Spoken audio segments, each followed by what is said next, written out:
The battle is actually in your head.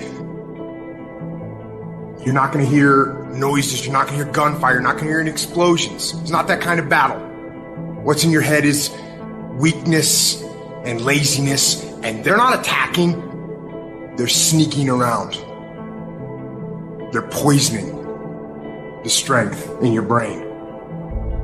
You are putting things off because in the short term, it's easier, it's more comfortable, it's more pleasurable to be distracted or to indulge yourself doing something else than it is to sit down and do the actual work to create the outputs that matter when they are needed.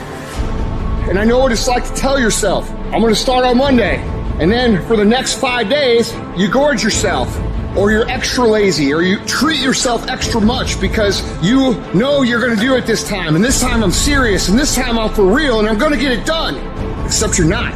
And you know you're not. And if you really want it to change, and if you really want to make a change, and you really want to be different, and you really want it to be this time, start fucking now. I don't care if it's 9 o'clock at night. Do something productive towards what it is you're trying to become. Because I can tell you right now, for sure, that the people who tell themselves, I'm going to start Monday, never fucking start Monday. All you have to do to kill procrastination is just start. You just go, and procrastination dies. So don't wonder how you overcome procrastination. It's easy. All you do to overcome procrastination is go. Stop waiting for something to move you and move yourself. Every day, move yourself. In the morning, move yourself. In the afternoon, move yourself. At night, move yourself. Be very intentional and very deliberate about moving yourself. You control your feelings. Don't nobody else control your feelings. So when you tell me I ain't feeling it no more, it don't got nothing to do with something external. It's something internal that you ain't pushing no more. You push you. You gotta move you. Every single day. If you get to a point in your day and you down and out, if you get to a point in your day and you exhausted, you get to a point in your day and you're not feeling it, you can stop right there and change the mood. Nothing controls you. You control your feelings. You control your mood. Nobody control your mood. You saw something that threw you off, well, see something that throw you back on. The only way to get out of the mental trap is to stop thinking and actually start doing it. Because all the research shows that if we can push you to get started on something, you'll likely keep going. It's a matter of not making a decision. Little things you're putting off, do it. And do it right now. I know you've got other things to do it. When you make a decision to do something, you flip your brain onto the frequency that you have to be on to do it. You don't have to know how to do it. You only have to know you're going to do it. I want you to literally just commit that you wake up and every single damn day you push yourself to take one small action forward.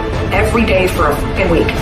That's it. Don't think about the bigness of it. Actually start doing it. There's always going to be a reason to wait. There's always going to be something that is inconvenient for you to work through. There's always going to be a busy schedule. It's always going to be that way. You have to fucking work through it. There's always going to be a reason for you to do what it takes now if you want it bad enough. But a lot of you motherfuckers just don't want it. And unless you're committed 100%, you just aren't going to make it. The processes of success are always inconvenient in the beginning. They don't stay that way. If you stick with it, if you give it time, if you work through the inconveniences, they become habit. They are done with passive effort, passive thought. It's just something automatic. And if you can create automatic actions that are positive in your life, you're going to create automatic winning. There are 2 ways to be successful. And I don't subscribe to the first one. That's just natural talent. And I just don't believe people who are naturally talented are better than me. I believe effort, and you've heard me say it. Your mama might come from privilege. Your daddy might come from privilege. Your daddy might own a company. You might have a father that can give you everything your little heart desires, but you will not outwork me. Why? Because I realize that the bigger the dream, the more effort you're going to have to put in.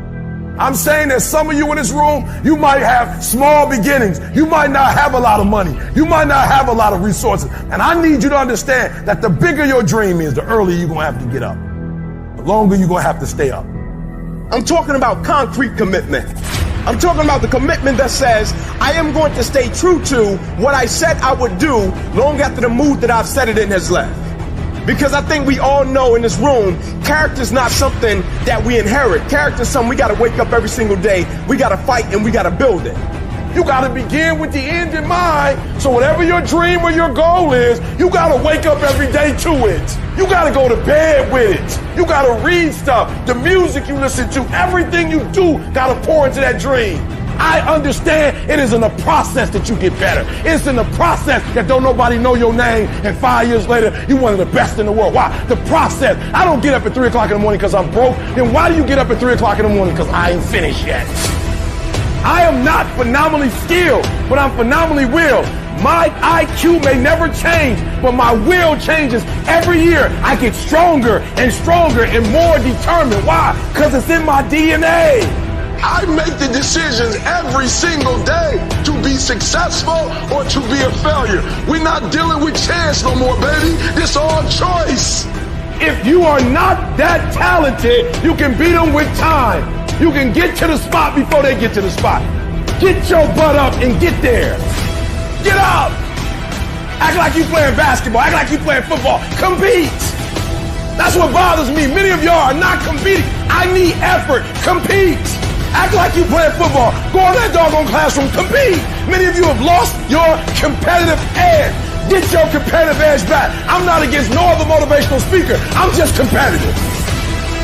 When you dedicate your life, you don't care anything about the odds. When the dream is big enough, the odds don't matter. When you're working, you have a wall to break through. A friend of mine who runs a marathon, he says, when he's running the 26-mile marathon, he said, let's say that hypothetically, that 18th mile is the wall. He said, Les, when you get there and you're running, he says, everything in you is telling you to stop, to give up. Every muscle is aching. And you're saying to yourself, I can't do it. I can't do it. And you just keep on and you keep on and you keep on. It seems like you're moving at slow motion. And then eventually when you break through that 18-mile wall, then you know it's like done and you're on automatic and you glide on in. And you know it's there. You know you're going to get to the finish line. And we've all had experiences where we were working on something and we knew it was possible. And we did those things that were necessary to bring it into reality. We took the responsibility to make it happen. Other people couldn't see it. A lot of people didn't believe it. You were attacked. You were criticized. People were opposing you, but you kept on doing it. It was hard. It was rough. It was difficult. But to you, it was worth it. And eventually you got to a level you know, can nothing stop me now. I'm on the move. I'm on the move.